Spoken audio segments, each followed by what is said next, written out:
Okay, good morning guys. Sasamahan nyo ako ngayon, may gagawin tayo, no? Palit tayo ng wheel hub ng Toyota Vios. Ayan. Check tayo kasi may nahugong sa likod. So, ang nirotis namin may nahugong. So, tingin ko is sa wheel hub. Ayan. So, magpapalit tayo ngayon yan. Samahan nyo ako.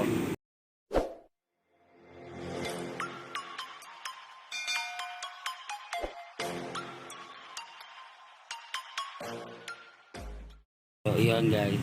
So, ito yung hub na nasa kaliwa. So, ikutin natin. No? Ito ganito yung maayos na hub. No? Ikutin natin. Wala siyang salto. Suwabe. No? Ayan. Yan ang sa kaliwa. Okay? So, ganyan dapat yan. Tapos, walang alog. Wala naman siya. So, okay pa siya. Ayan. So, ayan guys. Ito naman yung ating hub sa kanan. So kung ikutin nyo, nakita nyo, parang nasa alto, natigil. So ikutin ko na malakas. Ayan, no. So humuhugong siya, di ba? Ayan. Ayan. Ayan. So malaki pagkakaiba rin sa isa. Tapos parang may saltuhan siya. Ayan. So ito guys, pag pinalitan nyo, assembly na to. Buo na yan, kasama niya yung sensor ng ABS. Yan. So ito yung papalitan natin guys. So tatanggalin nyo lang 4 na tornilyo. Yan, sa loob. Kailangan nyo ng socket. Isa, dalawa, tatlo. So guys, ito yung hub natin. So ayan nga, may salyad. Nahugong na, so sira na. So tatanggalin nyo lang yung sensor muna ng ABS sa likod. Yung socket ng sensor. Ayan, may cover siya bago ito. Bago medyo mahirap, baka hindi nyo alam kung saan. Pipindutin nyo lang doon sa ilalim. Ayan. Ingatan nyo, huwag na matipak, no? Masira kasi maselan to. Ano, baka pumutok na, misa may maluluto. Iingatan. Tapos, ngayon, nalawagan ko na yung 4 na tornilyo. So, gamitan ko na lang ng impact para mabilis.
Tignan mo lang marks dyan. Marks! Wala si Gretchen? Tignan mo. So guys, ito na yung hub. Pag natanggal natin, yan, medyo nahirapan kami humakap kasi itong gilid dun sa medyo pinalupa-lupa na. Hindi na namin pinakita sa video. Kunting palupa-lu lang yan. So punta tayo ng auto supply ngayon. Yun ang bibili natin guys. Wheel hub assembly. So kasama yun yung ABS sensor. Ito na guys yung ating nabiling pyesa. Ayan. Original parts. Ayan, parehas na parehas yan. Ito natin. Ito natin malubay. Inikot mo. So, suwabe siya. Ayan guys. Suwabe. Ikot. So, itong isa. Wala. May salyado talaga. Ganit. Kabit ko muna to guys.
So since nabuksan na natin yan, lilinisin na rin natin ng konti.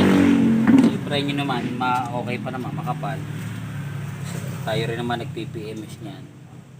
So ka-PPMS lang to, hindi ko na rin i-adjust. Ito yung may konting alikabok lang. Lilinisin lang natin.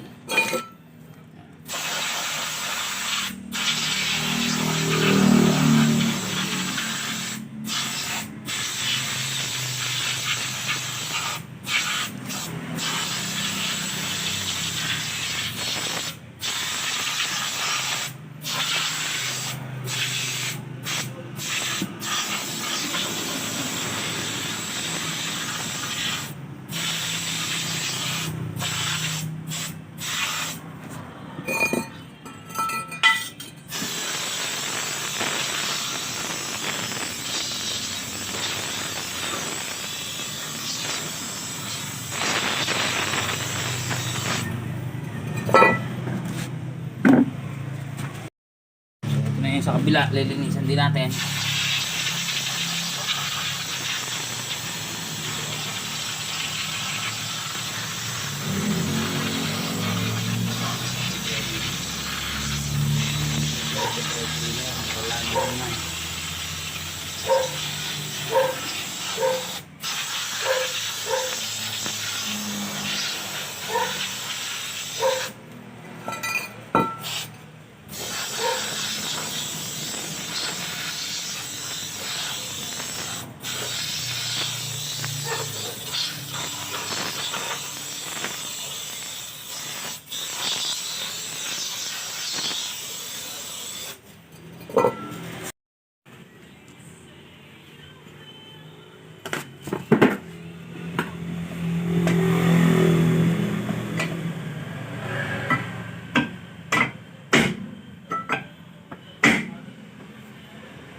Hanggang dito na lang tayo guys. Sana may natutunan kayo sa ating video. Ayan, wala nang ano kayo.